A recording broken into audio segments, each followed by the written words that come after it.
All right, it is time for a library haul. Hey everyone, it is Shannon, and I'm super excited to be here today and to share with you this video. This is going to be my first library haul of 2022. I am so excited about this. I ended up going earlier than I expected. My plan was to go in June after I completed the May reading challenge, but I happened to be out and I was kind of near the library and I was in a bit of a mood. I just, it was a tough day, and then I was like, well, maybe I'll go to the library and maybe that'll cheer me up. So I went to the library and it did cheer me up. So it ended up being great. And it was also a day where it was supposed to rain, but it ended up not raining. So I'm like, hey, let's take advantage of this and just enjoy the day, which I did. And I had an audiobook I was listening to, How to Grow by Marcus. Oh, Garden Marcus on Instagram. I that's how I know him. I'll leave it down below. Anyway, I was listening to that book, and he is absolutely lovely. Highly recommend checking him out on Instagram if you like plants and stuff like that, and self-development. He really brings those two things together and learns shares what we can learn from what we learn from plants. It is just absolutely wonderful. So I had my audiobook on and I was just making the day a bit better, and going to the library, making the day even that much better. So went to the library and I started, as I always do, in the kids section. And I had realized I had never looked at the picture books before. I usually look at the sort of novels and stuff like that. But I thought, hey, I should look at the picture books. And so I did. So I picked up some picture books. And this first one I have already read, Ming's Adventure with the Terracotta Army by Jian. And this one actually is also translated, and I read it during Translate-a-thon, so I didn't even know it was translated when I picked it up. So this follows this Ming, who goes to a museum with his mom, and he gets a figurine of Terracotta Army, and lo and behold, when he dreams of the Terracotta Army figure and goes on a bit of a historical adventure. It is quite delightful, and I really quite enjoyed it. It also has some the narrative piece with Ming, and then also some historical information in tandem. I also really like the art in this one as well. So this was a really, really fun read. It's the only one I've read so far. Next up, I got the Graves family. It says Patricia Polacco presents, who I believe is the author and illustrator, but it was not terribly clear if I remember correctly. But this one looks creepy, like a potential haunted house situation. I don't know. And this one actually looks, I love looking at the art, and this one, it kind of looks like cutouts on backgrounds. It looks painted. Wow, that is quite a hat.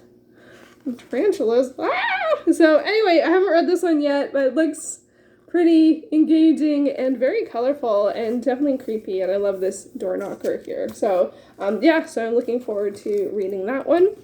And then the other picture book I got is The Spirit Trackers. This is by Jian, Bourdeau, Waboose, illustrated by François, Thisdale. All the information will be down below. So this one is can you see? So winter set, animals, and obviously an Indigenous title. I'm really looking forward to checking this one out. I really like the art in this one as well. It's just so beautiful. So beautiful, and definitely some winter themes. And as one of the things I'm doing this year is I'm avoiding seasonal reading.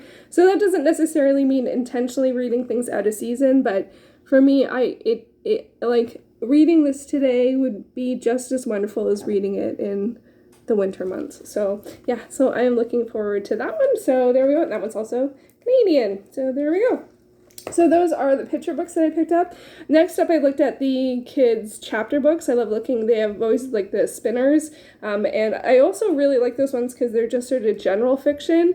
And those ones you can renew because usually the the title, they're uncatalogued, which for the Toronto Public Library system means you can renew them more often because people can't place holds on them. So I love looking at what's there. It's often very random and you don't necessarily get first in series, but I got a couple of series titles. This one is not first, this is 7th. So, okay, it has a clown. So if you don't like clowns, look away. But yeah, so this is the first one is a clown. So I got A Nightmare on Clown Street. So this is the Goosebumps Most Wanted series, number 7. Here, I'll show the back. So the clown is away. I'm just showing the back now.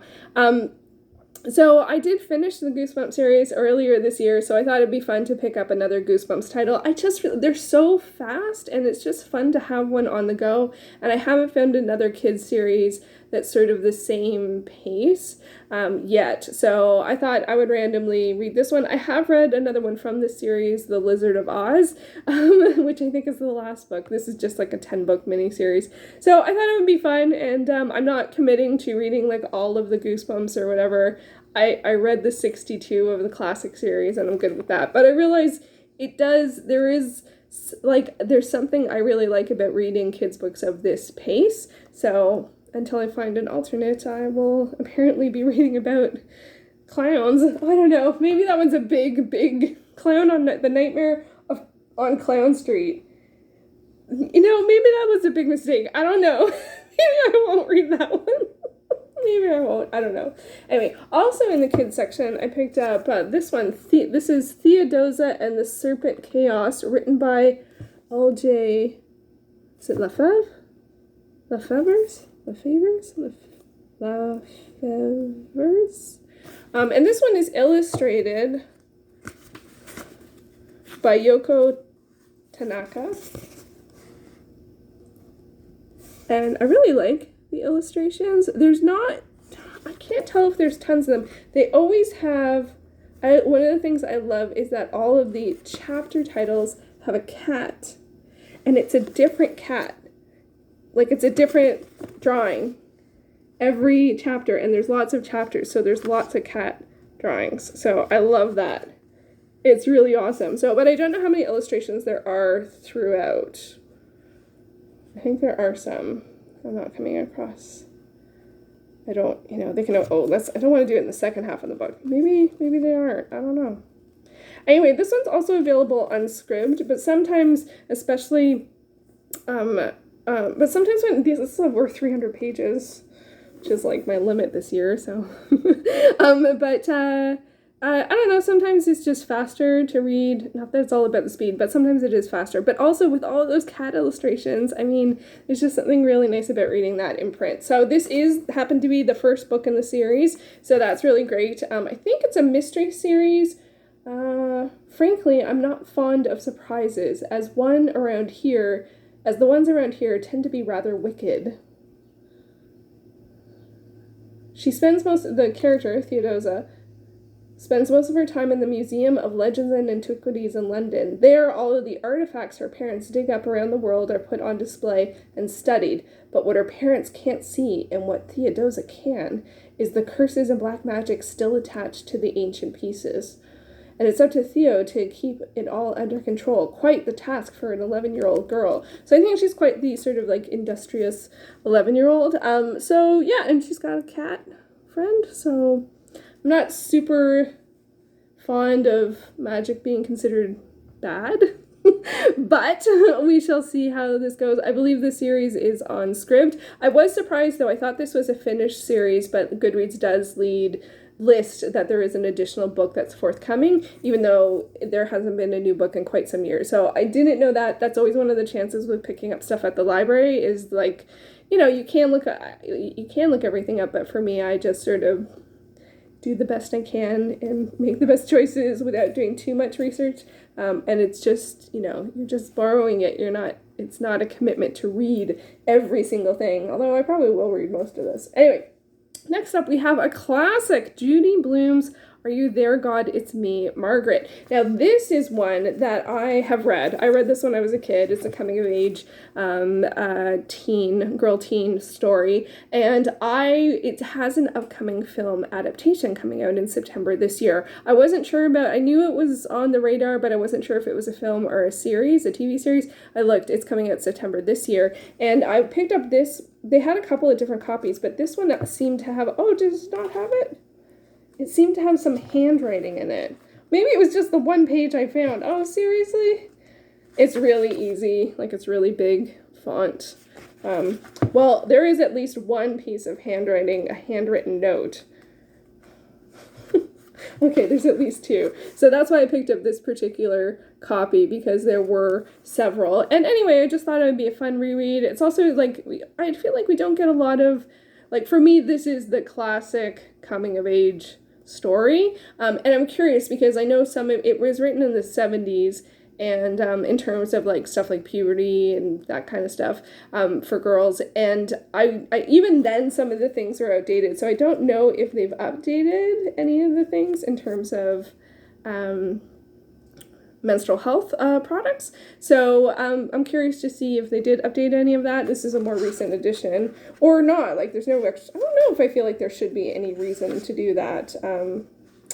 But this paperback is 2014, but the original was 1970. So I'm really looking forward to reading this. If I enjoy this, I actually thought it might be fun to read a bunch of Judy Blume's this summer. For me, I think this is sort of what the Goosebumps series is to some people. Like for me, there wasn't a series I read a lot when I was a kid, but I did read a fair amount of Judy Blume, like Tales of a Fourth Grade Nothing and otherwise known as Sheila the Great. They were the sort of types of books that I read at that sort of age. So I thought it might be fun to revisit some of them at the library this summer. And when I saw this on the spinner, I thought, well, let's start with this one because it's the classic and go from there. So yeah, so I'm curious to see what that one's about. Not what that one's about, but how I feel about it now. I think it'll be lots of fun. And then I went to the plays section. And it was slightly moved since last year, and I felt like I didn't quite find it. It's a little confusing because there's like Shakespeare and poetry and then some plays, but then some like literary criticism and poetry and plays all together. And I don't quite understand. Maybe I should look up the Dewey Decimal System. I don't know, like why some stuff is intermixed. But anyway, I didn't mean to go on a tangent there, but it took me a while. It did shift, it was in the same aisle, but sort of different. And I do like getting plays, especially because they are shorter reads. So the one that I picked up was Drunk Enough to Say I Love You, a play by Carol Churchill. It's very small there. Carol Churchill. And this one is very short. It's like, it's like 50 pages. And, I think it's just two characters. Yeah. Sam and Guy. So, and I love how they show who the first actors were, Ty Burrell and Stephen Delane, who I cannot place right now, but I do know him from stuff. So it was first performed November 2006 at the Royal Court Jerwood Theatre downstairs, London, on the 10th of November. So yeah, so I love reading plays, and so I'll be reading that one and see what that's all about. Next up we have some Harlequins. I did pick up some Harlequins. First up I got One Hot New York Night by Melanie Milbourne. This is a Harlequin Presents. This is from 2021, April. I don't always love the Presents, but I think I'm going to like this one because it's set in New York. I think that is the thing. I like city set romances for contemporary romances. I'm not so much a small town or a sort of, I shouldn't say this, I was going to say this sort of like fake prince or billionaire, but because I haven't actually read one of those for quite some time, but my instinct would be that a city set one will be the one. So Sleepless in Manhattan with the man she loves to hate. A sizzling night in New York is the perfect way for advertising executive Zoe Brackenwell to Brackenfield to forget her ex, and since it's with Finn O'Connell, business rival and notorious playboy, there's zero chance of heartbreak or a repeat, even as she craves his exhilarating touch. Finn finds their impassioned hours in the city that never sleeps equally unforgettable. Surely, as long as they set some ground rules, there's no reason not to indulge again and again, until their scorching connection becomes something neither bargained for. Wow, I'm a little rusty on my cold reading, but yeah, so that sounds like, I didn't realize it was a love to hate. It was right at the top. I picked it because it was New York set, so I'm looking forward to checking that one out. And then I also got a Harlequin historical, The Knights Convenient Alliance by Melissa Oliver. This is part of a series. It's set in 1221 on the border of Wales. Does that make it medieval? This is part of the Notorious Knights series. It is the 4th title. You can usually, the historicals usually have the series in the front. If it's not part of a series, often it just says other works by the author. All right, so let's read this. The only man who's tempted her now poses as her husband. Oh yeah, this one got me. When an injured knight arrives at Brida O'Connell's doorstep, the village assumes he's her long-lost husband, but her only previous connection to St. Thomas Levant was an intense shared moment at a tournament years ago. Brida maintains the pretense while she nurses him, yet once he's back to his full virile health, she cannot reveal that he is not her husband or that she's unmarried, when everyone is expecting them to act like husband and wife. Oh, okay, so that was one too many spoilers. They shouldn't have said that she is unmarried, because that was a double reveal. I think they should have left that out. It was already engaging enough without it. So anyway, so I'm looking forward to this one. It is medieval, it says on the side. Often it says the period on the side, with this iteration of the covers. So yeah, really looking forward to that. So I got 2 Harlequins to enjoy, and that is the last one. So 2 romances, a play, 3 middle grade or kids. This is teen. This is what teen books used to be. Teen isn't really a thing anymore, but this is a teen. Theodosia, not going to show the clown, but I do have 1 Goosebumps. And then the 3 picture books. So I think I got a pretty good haul, 9 books. And I am really looking forward to this. So as I said, it was a spontaneous trip, and I will be hoping to go back to the library pretty soon, and I do plan to go for at least the sort of first half of the summer. There's so many books there. I am really looking forward to it. There's lots of my project and challenge books that are only available at the physical library, other than purchasing them, of course, so that does tend to be sort of like a big push in the summer, is to get a lot of my challenge and project and challenge titles done. But this was like, other than actually technically speaking, this is for one of my projects. Whoops. And actually, reading Harlequin historicals or historical romances is one of my annual challenges, and I'm sure some of these fit for some of my challenges. But I mean, in terms of specific titles, this actually was a specific title. I just totally lucked out. I don't know where I'm going at with any of this. Anyway, so I got those 9 books. How did I talk for 18 minutes on 9 books? I guess 2 each.